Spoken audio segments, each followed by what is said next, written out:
নমস্কার। প্রথমেই সকলকে কি বলবো, আমার আন্তরিক কৃতজ্ঞতা, বড়দের আমার প্রণাম এবং ঈশ্বরের সামনে গান করা এবং আপনাদের মতো শ্রোতাদের কাছে সামনে গান করা, না, আমি শ্রোতাদের ঈশ্বরের মতোই ভাবি, সেটাই সবসময় ভেবে এসেছি। এবং সত্যিকারের যে ঠাকুরের মন্দির, সেরকম জায়গায় গান করার সুযোগ মাঝে সাঝে আমার হয়। আজকে সেরকমই একটা দিন। আমার আন্তরিক কৃতজ্ঞতা আপনাদের প্রত্যেককে, এই ঝুলনবাড়ি, উৎপলবাবু এবং তাদের পুরো পরিবারের মানুষ এবং আপনারা যারা এসেছেন। মানে এখানে গানের থেকে এত কিছু বলার থাকে যে গানটা ছোট হয়ে যাবে, কথাটাই বেশি বলতে হবে। মানে কোনো প্রশংসা বা কোনো কথাই যথেষ্ট নয়। এই বাড়ির ঐতিহ্য বা এই ইতিহাস এতটাই দীর্ঘ। বেসিক্যালি আপনারা জানেন যে আমি মূলত শাস্ত্রীয় সঙ্গীতের ছাত্র। এখনও সেই চর্চাটা চালিয়ে নিয়ে যাই, শেখার চেষ্টা করি। এবং যেহেতু অনেক রকম মিউজিক করতাম, কম্পোজ করতাম ইত্যাদি ইত্যাদি নানা গানে, এত বছর আমার 27 বছরের হয়ে গেল প্রফেশনাল মিউজিশিয়ানশিপ। এবং সেটা কলকাতা তথা ভারতবর্ষ তথা বিশ্বে বহু দেশে অনুষ্ঠান করতে যাই। সেটা মূলত বাংলা গান, হিন্দি গান, আমার অনেক সিনেমার গান, অ্যালবামের গান বা রবীন্দ্রনাথের গান, নজরুল, আরও অনেক কিছু। তো শাস্ত্রীয় সঙ্গীতে এমনই একটা নেশার মতো, যেটা আমার বাড়ি, আমার মা, আমার দাদুরা, মাসি এবং পুরো মামার বাড়ির পরিবারের শাস্ত্রীয় সঙ্গীতের একটা ঘরানা বহু বছরের। তো সেটাকে আমার মধ্যে বরাবরই ছিল এবং সেটাকে আমি কোনোদিনই সেটা থেকে মানে তার প্রতি যে আগ্রহ এবং নেশা এবং ভালোবাসা, শ্রদ্ধা, সেটা সারা জীবন ছিল। তাই আমার আধুনিক গান বাজনা করা সত্ত্বেও আমি শাস্ত্রীয় সঙ্গীতের শিক্ষা বা রেয়াজ বা শোনা, সেটা কোনোদিনই আমি অবহেলা করিনি। আর আজকের এই অনুষ্ঠানে আমাকে গাইতে দিয়েছেন এনারা। এই অনুষ্ঠানে যারা যারা গেয়ে গেছেন তারা ভারতবর্ষের শ্রেষ্ঠ কিছু শিল্পী, এত সিনিয়র মোস্ট আর্টিস্টরা গেয়েছেন যে বলাই বাহুল্য। সেখানে আমি একেবারেই নগণ্য একজন আর্টিস্ট। আমি চেষ্টা করবো আপনাদের একটু শাস্ত্রীয় সঙ্গীত শোনাতে। আর প্রথমে বলে দিয়েছিলাম যে যেহেতু আমি যখনই ক্লাসিক্যাল গানের প্রোগ্রাম করি, সেখানে আমি কোনো আধুনিক গান গাই না, এটা আমি প্রিন্সিপালি গাই না। শাস্ত্রীয় সঙ্গীত জাতীয় যেসব গান বাজনা, সেগুলোই আজকে আপনাদের শোনাবো। আর যেহেতু আমার গুরুদেব, মাস্টারমশাইদের কথা আপনারা সবই শুনেছেন,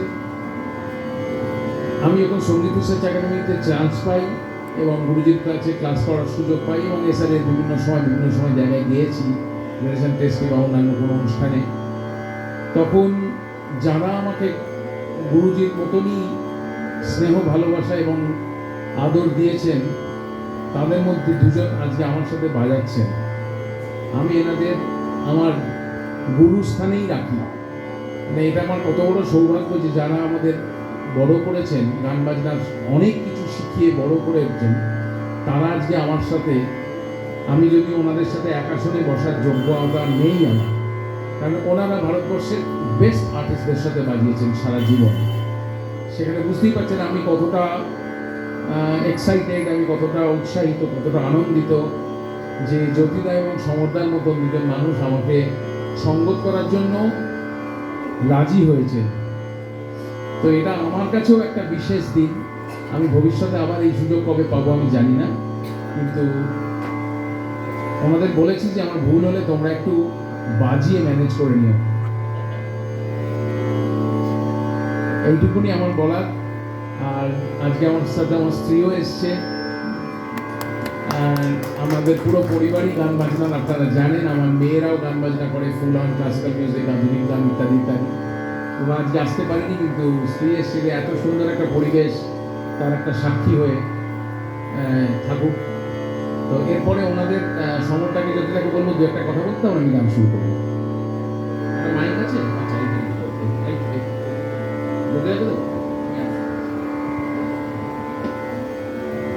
নমস্কার। আর সুতনু, অ্যাবসলিউটলি সুতনু আমার বন্ধু স্থানীয়, ও সঙ্গীতেরই মানুষ। সুতনু আমার সঙ্গে গান করে সহযোগিতা করছে। Thank you Sutanu. হ্যাঁ, বলি। আজকে রাঘবের সঙ্গে সঙ্গত করছি। আমরা নিশ্চয়ই অনেক মানে বিভিন্ন শিল্পীর সঙ্গে বাজিয়েছি, সেটা নিশ্চয়ই। তবে রাঘবকে যবে থেকে দেখছি খুব সিরিয়াস গান সম্বন্ধে। এসআরএতে যখন স্কলার ছিল তখন থেকেই তো দেখছি, তো ততটাই সিরিয়াস ছিল গোড়া থেকেই এবং এখনও সমান সিরিয়াস, যার ফলে রাঘব এই খেয়াল ফোনি ভজন এইসব এখনও একটা স্ট্যান্ডার্ড মেনটেন করে যাচ্ছে এবং ওর বেস্ট এফোর্ট দেওয়ার সবসময় চেষ্টা করে। আজকে তাই সঙ্গীত করতে বসে আমার নিজেরও খুব ভালো লাগছে, রাঘবের মতো একজন শিল্পীর সঙ্গে বসেছি বলে।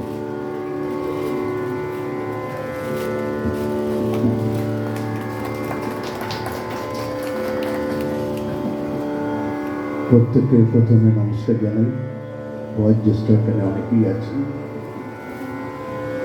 এই বাড়ির একটা ঐতিহ্য তো আছেই। বউবাজারের ঝুলন বাড়ি মানে, আমি যখন এই বাড়িতে প্রথম আসি, বাজাতে না শুনতে, যতদূর মনে হয় সেটা সালটা ছিল 1977 বা 78। এইখানে বসে পণ্ডিত এটি কানন, এই কানন উনি গান করেছিলেন, আমি ওইখানে বসে শুনেছিলাম। তো সেইখান থেকে আজকে প্রায় 45-50 বছর কাটতে চলল। আবার মাঝে মাঝে এসেছি, বাজিয়েছিলাম কার সাথে কবে আমার মনে নেই, তবে যেটাই হোক না কেন 25 বছর তো অবশ্যই হয়ে গেছে। আর রাঘব ঠাকুরের কাছে গান বাজনা করা এটাই সব থেকে বড় পাওনা, কেন আমরা ঠাকুরের কাছে সবসময় চাই, আজও ঠাকুরের কাছে এইটাই চাইব যে আমাদেরকে আপনাদের সামনে ঠাকুর এনে বসিয়েছেন, পাস করিয়ে দিও। অনেক নাম্বার চাই না, কিন্তু যেন পাস মার্ক থাকে। আর রাঘবকে আমরা এতদিন ধরে চিনি এসআরের থ্রু, কিন্তু